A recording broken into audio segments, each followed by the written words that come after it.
అండి అందరికీ good morning. Welcome to my channel restoration cooking vlogs.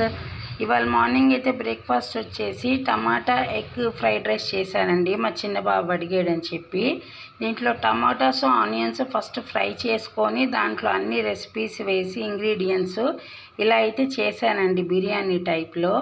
ఇవి చాలా బాగుంటుందండి టేస్టీగా. నేను స్పెషల్గా ఏంటంటే అల్లం పచ్చిమిర్చి గార్లిక్ పేస్ట్ చేసి పెడతానండి ఎప్పుడు. ఆ రెసిపీ కూడా మీకు నేను చూపిస్తాను ఒకసారి. ఇప్పుడే ఛానల్ కొత్తగా ఓపెన్ చేశాను కాబట్టి దయచేసి అందరు నాకు సపోర్ట్ చేయండి. ఈ విధంగా చేసుకున్న తర్వాత అయితే ఇదిగో ప్లేట్లోకి ఇలా సర్వ్ చేసుకున్నానండి. ఇది చాలా బాగుంటుందండి తినడానికి. మనకి రైస్ కూడా వేస్ట్ అవ్వకుండా, రైస్ అనేది పాడవకుండా ఉంటుంది. అందుట్లో ఇది వింటర్ సీజన్ కాబట్టి మనం ఫ్రిడ్జ్లో అయినా పెట్టుకోవచ్చు, బయట అయినా పెట్టుకోవచ్చు అండి. సో ఇలాంటి మరిన్ని వీడియోస్ తోటి మేము ముందుకు వస్తానండి నేను. Support to my channel. Thank you all.